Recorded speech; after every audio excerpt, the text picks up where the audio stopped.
Good afternoon, everybody. It's great to see you all here today. And while our panel is getting settled, I'd like to pay tribute to the fact that there are a lot of ex-students and ex-staff members here. Congratulations for turning up time after time. It's fantastic to see you, all the familiar faces, and it's a great privilege to know that you're still engaged and involved in the college and the college and alumni. It's fantastic. Foundation Day wouldn't be the same without mentioning our founder, two very important founders of Tocal, and that was the original grantee of the area, that's C.B. Alexander. Now, Charles Boyd Alexander has a fascinating history. I'm not going to repeat that history, but it's an interesting story, and the story of how he made a very complex will is told in a quite nice little book, which is available for you up the back, Who Was C.B. Alexander? And it tells his story, which I can assure you is a fascinating one. Very interesting family, very interesting heritage that he left us. The other person that must be mentioned in the context of Foundation Day is Edward Allen Hunt, who's called the father of Tocal. Such an influencing figure on the establishment of Tocal. His story has been told as well, but to give his context, I'm going to talk to Philip Cox, who is our founding architect, one of two. Ian Mackay was the other one, but certainly Philip was the initial contact for E.H. Hunt. Philip, how did that happen? Oh, well, it happened when I was, I had just graduated from Sydney University, and I had done a very large theoretical scheme of an art gallery, and it so happened that Ted Hunt came to visit, and he looked at the drawings and he said, they're pretty good. I've got a job for you. I've just got this benefaction from Mrs. Florence Price at Leppington, and she's left 400 acres of land for the Presbyterian Church. I'm thinking that we should move the Home for Naughty Boys from Manly to Leppington, where they've got more space. And so Ted Hunt got me to do the first job at Emerald Hill, which accommodated children who had criminal records. And we built the first home for them at Emerald Hill at Leppington. That was in 1962, and it won the Silman Prize.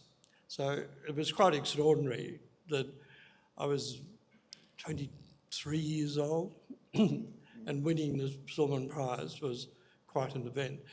And then Charles Boyd Alexander will came up at about the same time. And Ted said, we're going to go for that because I think the Presbyterian Church should be involved with that great benefaction, particularly agriculture. And what's more, I came from that area. He came from Largs, and he wanted to, further the great legend that he knew of Charles Boyd Alexander and Tocal itself, even though the court case that they had to go through to acquire Tocal was contested by, I think, the Salvation Army and other benefactions. Anyway, the Presbyterian Church won it. And at that stage, we put our heads together and said, what is an agricultural college? And it was the assembly of the Presbyterian Church approved the idea of Presbyterians who are, always been interested in education, establishing an agricultural college. and that met the broad conditions of the Child Sport Alexander will. We virtually didn't have a brief to do this college. We went into a huddle with the Social Services Department of the Presbyterian Church, and we mapped out something which you see here today. And that all started in 1963, and I was only 24 by that stage, and met up with Ian Mackay, and who was a few years older, who was very, very compatible in our thinking. We had a great passion for what is Australian, the Australian homestead, the wool sheds of Australia.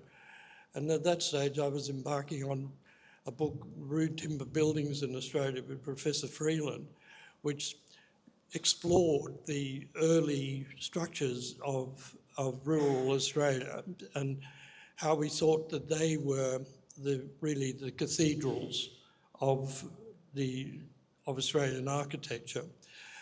We were against the trend because there were people like Robin Boyd and the Bauhaus in Europe post-war, which advocated modernism, and we thought that didn't fit what we were wanting to do, and the continuation and the furthering of an Australian architecture. And Tocal gave us the opportunity of giving that some expression. I was only thinking that had the client been the Department of Agriculture, you would never have had a Tocal. It was the Presbyterian Church who had vision and wisdom to say, go for it. We want something that's spiritual and something that's lasting and something that's memorable, you know, as a college. Because they in their education institutions, the memory of being in an institution is so important after your education, of having been there, lived in the place. What are your memories of it? Are they good? Is the environment that you've been in good? And so on. So we've got the church to really thank for that, even though they felt unable to continue on with the administration of the Agriculture College and turned it over to the state government. Nevertheless, I think we've got to thank them as a body of people, you know, for allowing Tocal to exist. But Philip, they basically didn't give you a brief, as you mentioned. Very so little. They just said, show us what you got and we'll see if it's all right or not. Virtually that. So that must have been pretty daunting for you and Ian. Well, we went around to, we went to Hawkesbury, we went to Yanco, we went to places around which were already established agricultural colleges, and we got a brief from them. Well, but this is nothing like them, is it? They wanted a dairy, they wanted a hay barn and things like that, which were put down on the other paddock. But as far as the accommodation, EA said, I want a hall, I want a chapel, I want teaching facilities, I want a dormitory, and that's virtually, and a good dining room and all the rest of it. So that's the essence of what the original Tocal here is all about. Yeah. And I suppose it's really parallel with other major residential colleges throughout the world. So the time schedule that you were given and the brief that you were given and the number of people who were looking over your shoulder in terms of the finance, in terms of the timeline, and in terms of what they wanted in a college must have been pretty intimidating. No, it was absolutely minimal. EA ran the shop. Yep. And his colleague, the Reverend Douglas Cole, was very, very important. He was the director of social services in the church, and he was the one that supported EA and got the ball rolling here. And he's mentioned in a lot of the films You can see Douglas Cole in many of them, but he was the great supporter. And even though when we were building this, we had a lot of criticism from other members of church to say, terrible brickwork, oh, gee, what bad workmanship, it looks terrible and all the rest of it. And so we had to, combat that heavy criticism because they really wanted something a little bit more suburban than we were. No pressure then, no pressure. Philip, because of the size of the project and the timescale, you must have had to attract a large workforce to do the work. No, it was done with about 6 people in the design team, and it took 2 years, which is absolutely fantastic timing. Yeah. Today, it would take 4 years, 5 years or more by the time we got through authorities and all the crap that goes on with trying to build. Maitland Council were very supportive, and we had we didn't go through all that nonsense that goes on today. Yeah. They were anxious to get the college up, and we did. We had a fantastic builder, Neil Gardner, who was local. Yeah. And what's important about this building, everybody was local. The adsmen were local, the carpenters and the bricklayers, the materials are local. Everything is local. And it was the first example, really, of what is called by sustainability today. This is what people preach by sustainability and circularity in our economy, of realising that locality is very, very important, and the environmental aspect. I mean, Tocal was self-sufficient, its own water supply, its own sewage systems. It was self-ventilating. I noticed air conditioning has crept into this place, which is a shame. But initially, it relied on the first principles of belonging to nature and realising that the nature could evolve into an architecture that was supportive. Well, not only is it that, but it's almost maintenance-free. But combined with that, the creativity that went into the details is just amazing. Like these bolsters in this room here, they're incredible. Now, where'd that come from? John Verge. And also the Blackett, and Verge had used it in other buildings, and of course the Blackett hay barn was a great inspiration to us. And you go up there and the same bolsters are up in the hay barn at Tocal. And we felt at that stage that we should pay some recognition to the to old Tocal, particularly the Blackett barn, which is one of the greatest barns of the 19th century up there. Yeah, it's wonderful. Yeah. So, Philip, since this initial work that you did here, you've gained an international reputation, but it was this that I believe really launched your career, and it's a real credit to you and Ian and the other builders and workers here on the site that it turned out the way it did. So thank you very much for that. Well, thank you very much. If I could, yeah, that's great.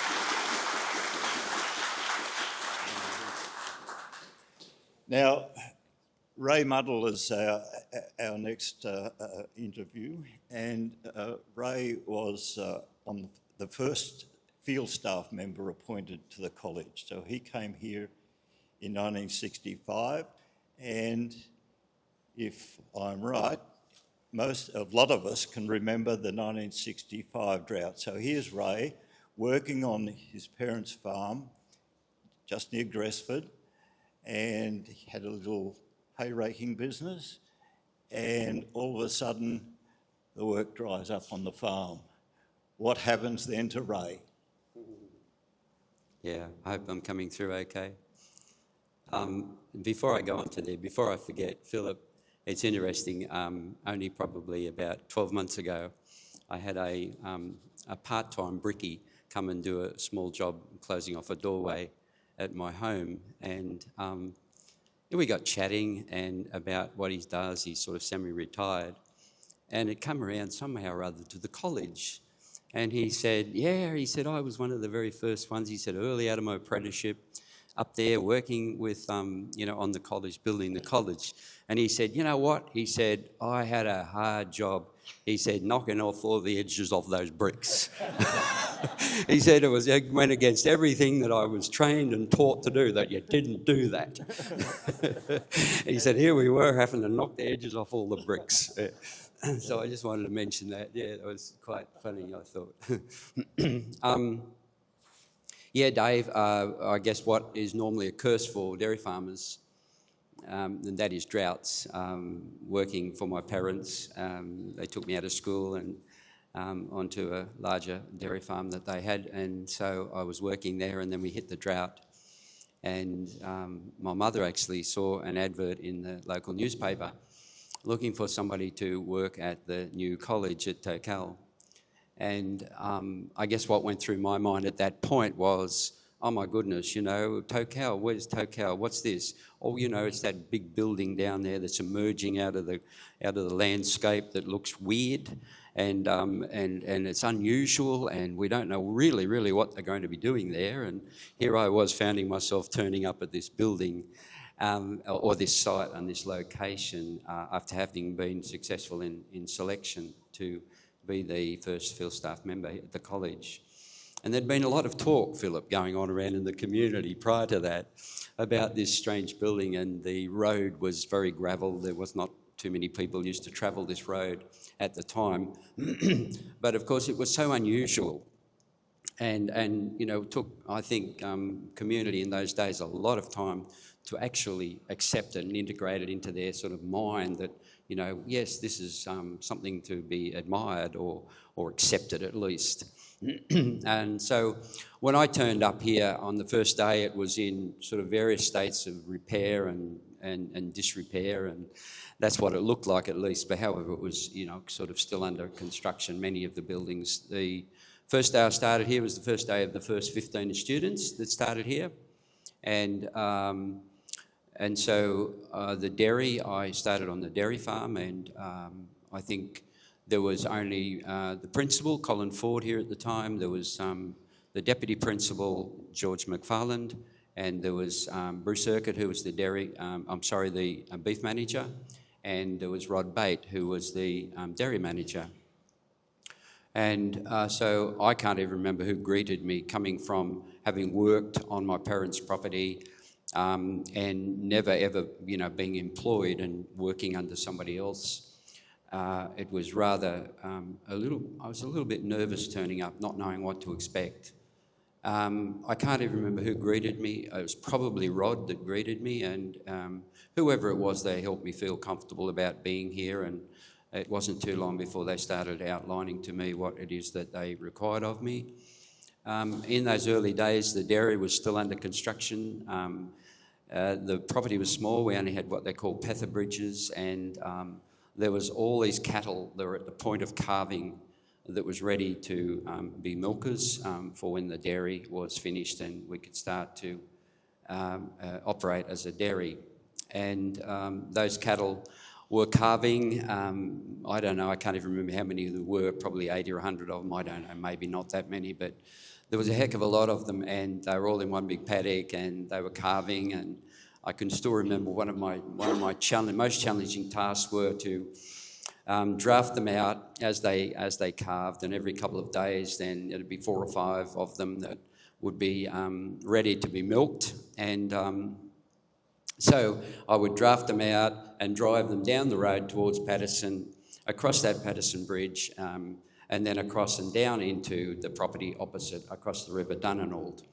So that was quite a challenge, because trying to drive 5 or 6 dairy cows with their calves down a road, across a damn bridge as well, and trying to keep them under control and trying to manage them so that they didn't go into chaos for me was quite a challenge. I always remember that.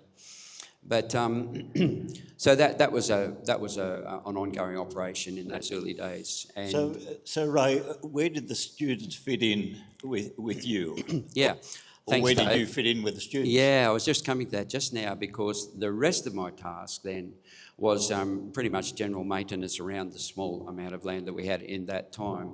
And it was only probably a couple of weeks after I was here that I don't remember who it was possibly Rod. I don't remember who it was that came and approached me and asked me if I would be prepared to take some students every, on a couple of days of each week and do some practical training of those students. And so that's where my first, time with students came, my first association with students, and that was where I first kicked off in the practical training of students. So Ray, you were the first, and you were followed by gradually over that year by other staff. Who were they? Farm staff, I mean.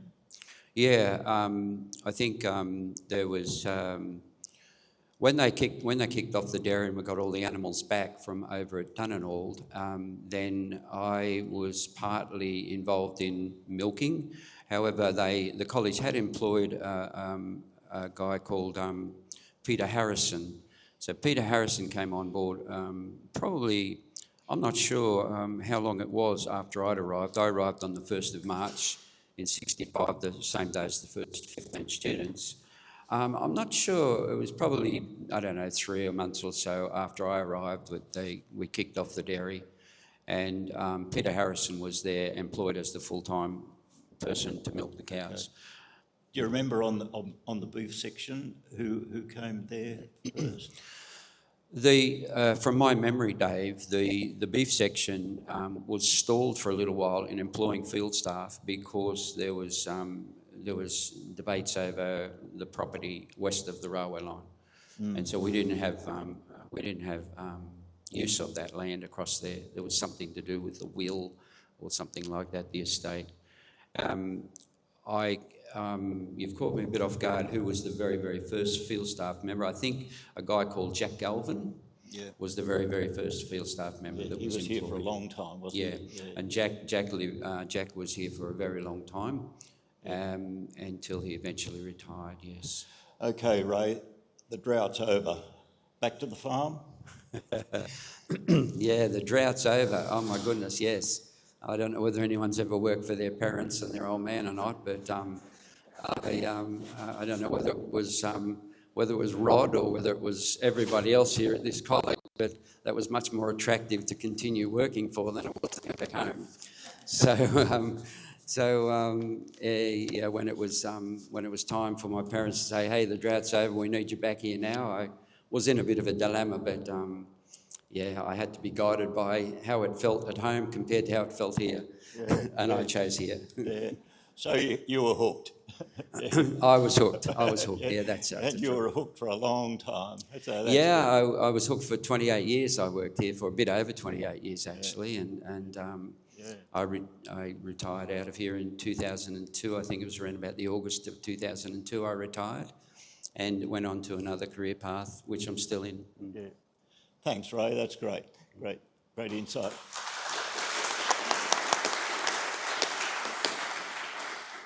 So if we can turn now to Alan Hunter, who was not in the first year, but it came here in the second year. And Alan, it must have been, well, how did you first come here, first of all? I think it should be on.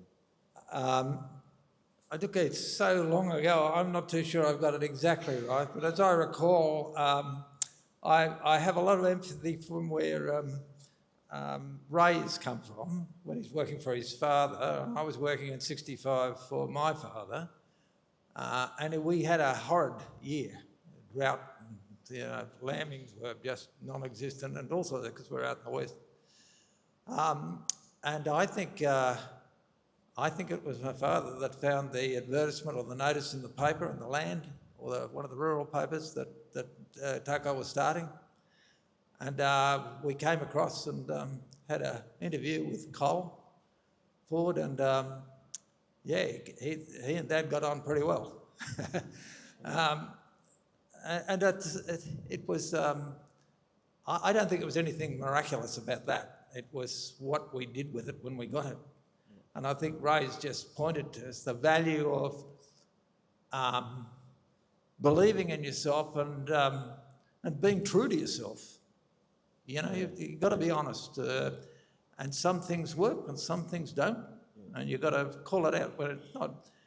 And more important than what we did and how we did it is who we ended up being as a group. And I'm saying this from you know, all aspects of the college. There seems to be a unique attitude about being who you need to be. We've got, we had 45 students in our year, and we've still got 30 of them. Was it really chaotic, going from 15 students in the first year and the building's not finished? Next year, you came in, suddenly there's an explosion of students. How did you get on with the students and the staff, the small staff? In the first place, we had to get on with each other. And that was a bit of an ask, because we'd come from all points of the compass. You know, we're all thrown in together there, and we just had to do it. It's marvellous how it happened, really, and how it ended up. But yeah, the college, we were digging post holes. You know, that's part of our training. Our prac days would take a crowbar to rock. And I don't want to tittle-tat on anybody, because I can't remember who they were. But we'd dig the hole for a while. I think, oh, bugger this got something else. So cut the end off the post and put it in, you know. I don't know whether it's still standing. I'm not going to look. But every aspect of the college has been, you know, sort of trial by error in our time. And we managed it pretty well. Yeah. I was about to say before, there are 45 in our year, and there's 30 odd of us still in touch. Yeah. We can't get it less than 5 years. We tried to bring it forward, but these people are busy and they don't want to travel so much and so on. So it's understandable. But we've lost 11 in that time. Yeah. And there's a camaraderie there that's based on who we became at college. Yeah. And I think we used to have a lot of criticism about, imagine drawing all that. Could you imagine sitting down and drawing all that? I don't know where the bolts go and what size they are. Oh, God, you're a whiz. Because you built more than a college. You built a culture. And we're all proud of it. Very proud of it. Oh, I don't want to...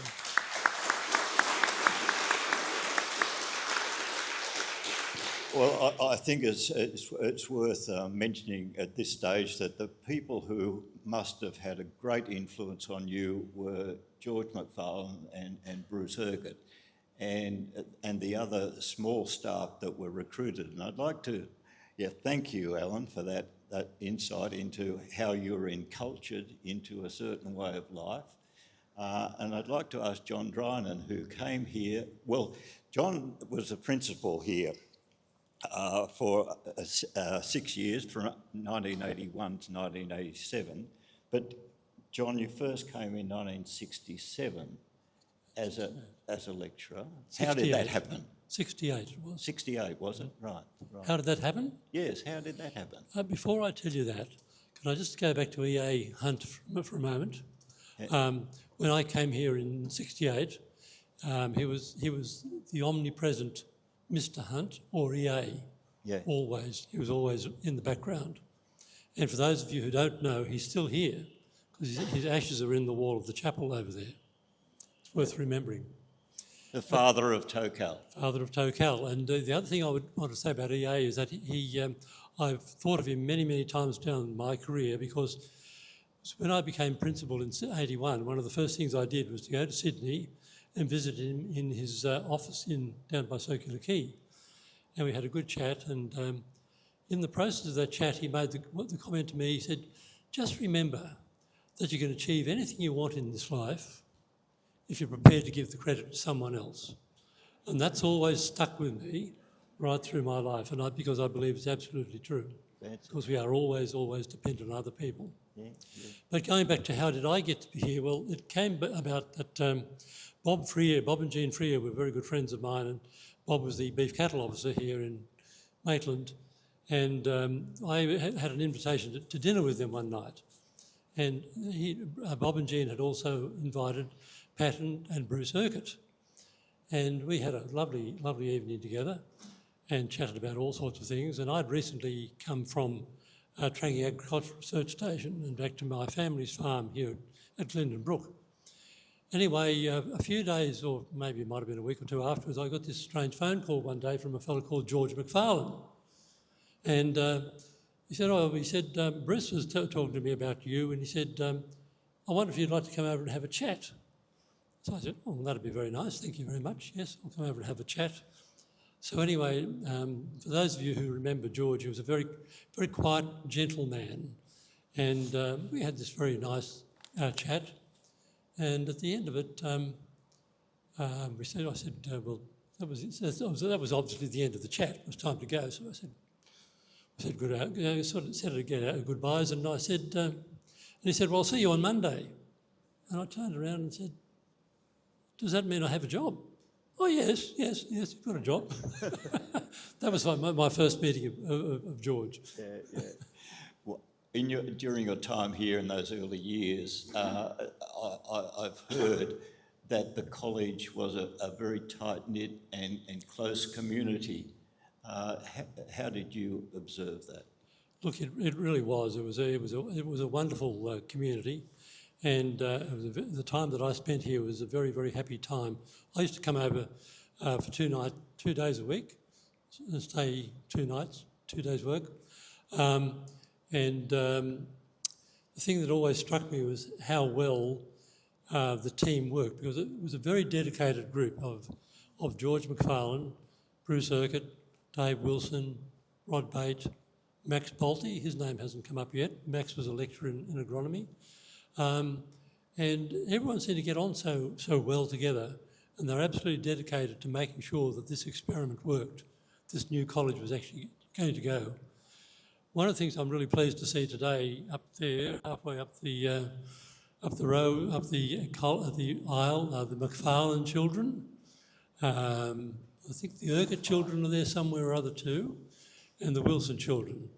And I know they would also testify to the fact that it was a very strong community, a highly valued community. Yeah. Thanks, John. So what was your actual role here? What did you teach? I was a lecturer in animal production. Okay. The staff community, Bruce Wilson mentioned in an email that it was a very tight community in the sense that there are a lot of children involved, and there used to be a general movement from here, the college where they resided, into Patterson for their schooling, and so that built a sense of community among the Millingtons and the McFarlanes, the Wilsons. Yeah, it was a great community. I think there was a general feeling of strong belonging. But I think you'd have to credit both George and Bruce very much for their leadership, because George and Bruce were very different people. George was very much the academic economist. Bruce was very much the hands-on beef cattle man, but they both shared the same values, and together they complemented each other amazingly well, and they really made the place work. That's been consistent over all the principles, including the present one, that they've had this value system which they've been able to communicate with the rest of the staff, and that's been consistent and a binding force on the staff and the students over that time, over a long period of time. Yeah. Long may it live. Yeah. Could I turn to Margaret now and introduce you to Margaret Francis, who's had a long career in agriculture through her life, and had an interesting experience in her introduction to Tocal as the first student who, among the first female students who came here. but you didn't start here, did you? No, I started at Hawkesbury. And what would impel you to leave a wonderful institution like Hawkesbury Ag College? He's an old boy. and You and I noticed did love Hawkesbury, but I also loved one of the students there as well. And his parents happened to be building a house on the other side of Patterson. So that Christmas holidays, we were driving past this place all the time. And we thought his life needed to be up here. He wanted to be close to his parents to help them set up on their farm for their retirement.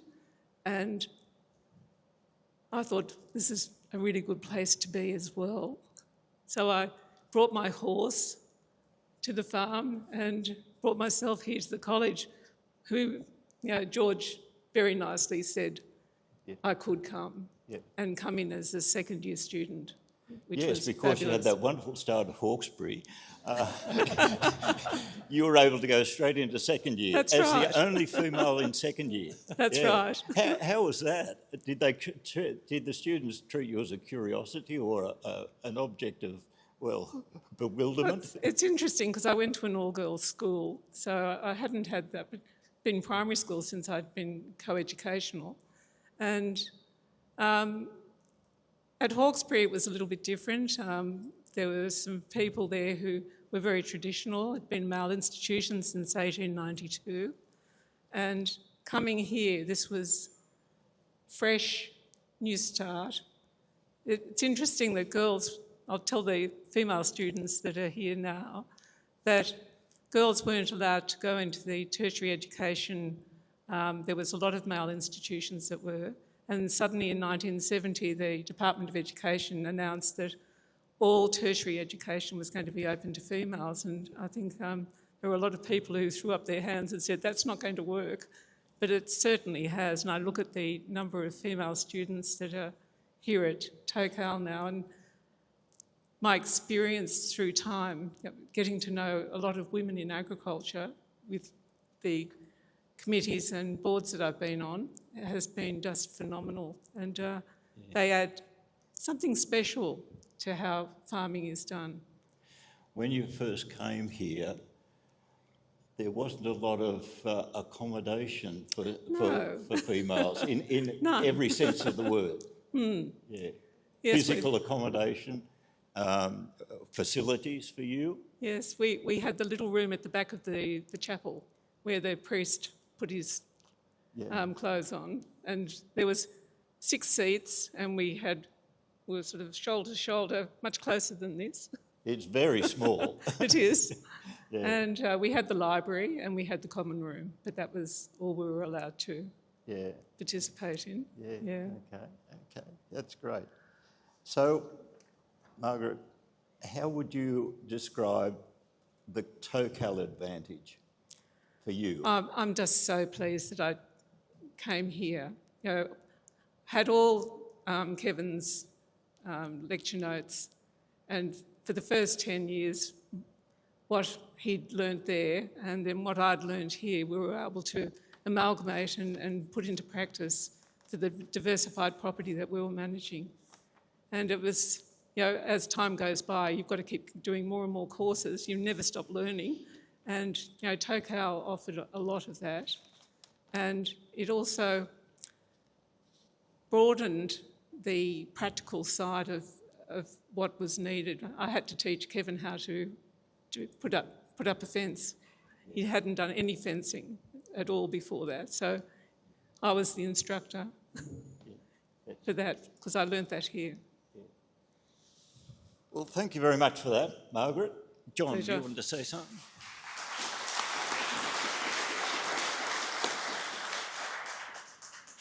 Still on? No, I think you just put it off. Can you hear me? Yep, sorry. Look, there's one name that hasn't come up that I think should be remembered, but the residences and the kitchens were run by Mrs. Middlemas. Mrs. Middlemas was the archetype of a hospital matron. Very strong and firm on the outside, but very soft inside.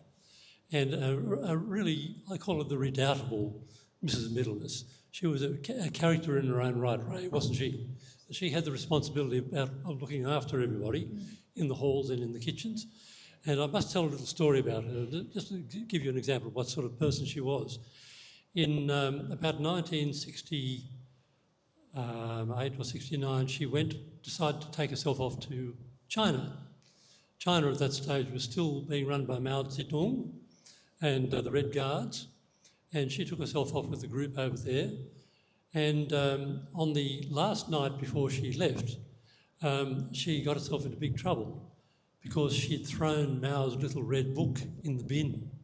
As she said, I threw Mao in the bin. She had to do quite a lot of fast talking to get herself back to Tocal to look after all you chaps. Thanks for that story, yeah. The characters over the years have been fascinating. Look, I'd like to thank our panel very much for those brief insights. I know, in particular, Philip, your story of the architecture and the building of this institution has been just incredibly significant and long-lasting. And it's been just a brief introduction today. But if you wanted to read some more about that, there's a little book up the back called Tocal College, Its Development and History.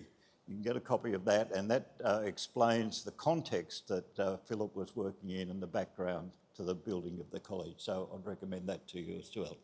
But would you thank again our whole panel for...